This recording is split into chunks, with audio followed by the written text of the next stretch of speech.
Kasus dugaan penipuan binari opsi belakangan ramai diperbincangkan karena korban telah melapor ke polisi. Mereka berkumpul di grup Telegram.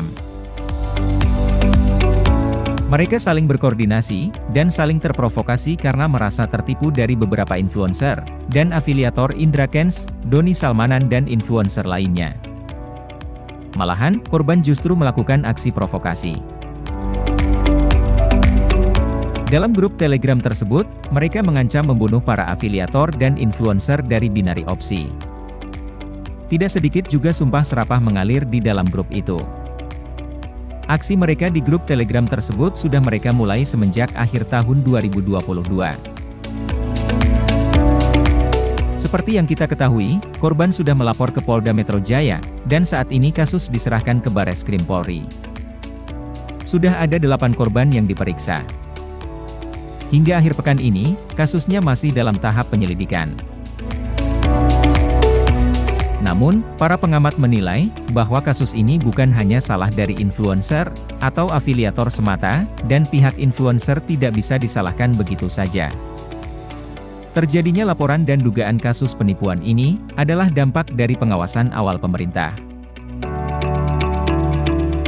Peneliti Institute for Development of Economics and Finance Nailul Huda mengatakan, saat ini regulasi di dalam negeri juga belum mengatur perihal influencer atau seseorang yang mempromosikan aplikasi trading ilegal. Sehingga, platform trading ilegal ini dapat dengan leluasa membayar atau menyewa influencer ini untuk mempromosikan produknya. Selain itu, aturan seseorang menyebarkan berita bohong ataupun platform yang terindikasi penipuan di internet belum kuat. Para penipu berani menyewa influencer untuk mengiklankan platform penipu itu, kata Nailul Huda, Jumat, 11 Februari 2022. Banyaknya nasabah yang merasa tertipu dari kasus binari opsi ini, disebabkan oleh kurangnya literasi digital dan literasi keuangan masyarakat. Kemudian, masyarakat juga tergiur keuntungan yang besar dengan cara yang relatif instan tanpa mempertimbangkan risikonya. Hanya dengan menebak naik atau turunnya sebuah aset. Ada dua sisi kenapa masyarakat kita mencoba-coba jenis investasi yang tidak sedikit ternyata ilegal. Sisi pertama dari sisi masyarakatnya yang ingin mendapatkan keuntungan secara kilat, namun tidak memiliki literasi digital dan keuangan yang kuat, katanya. Dia menjelaskan, masyarakat yang memiliki literasi keuangan dan digital yang rendah ini, menjadi sasaran empuk dari penjajah investasi bodong.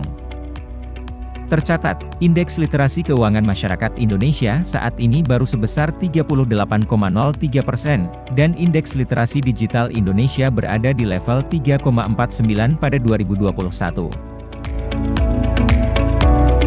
Literasi digital kita terhitung masih buruk, yang dapat dilihat dari semakin maraknya kasus pencurian data digital, hingga penipuan online. Literasi keuangan juga masih sangat rendah, ujarnya. Bahkan, jika dibandingkan dengan negara-negara lainnya, di kawasan indeks literasi keuangan dan digital masyarakat Indonesia, masih jauh lebih rendah. Financial knowledge masyarakat Indonesia masih rendah dibandingkan dengan negara tetangga. Dari sini kita sudah bisa melihat bahwa masyarakat Indonesia merupakan sasaran empuk para penipu berkedok investasi, baik yang berasal dari luar maupun dalam negeri, ucapnya. Lantas, bagaimana nasib para afiliator dan influencer, seperti Indra Kents dan King Salmanan? Apakah para trader yang lost konsisten, bisa-bisa tidur di pasar bantalan sayur gobis? Jangan lupa, like, komen, dan subscribe, untuk update informasi setiap harinya.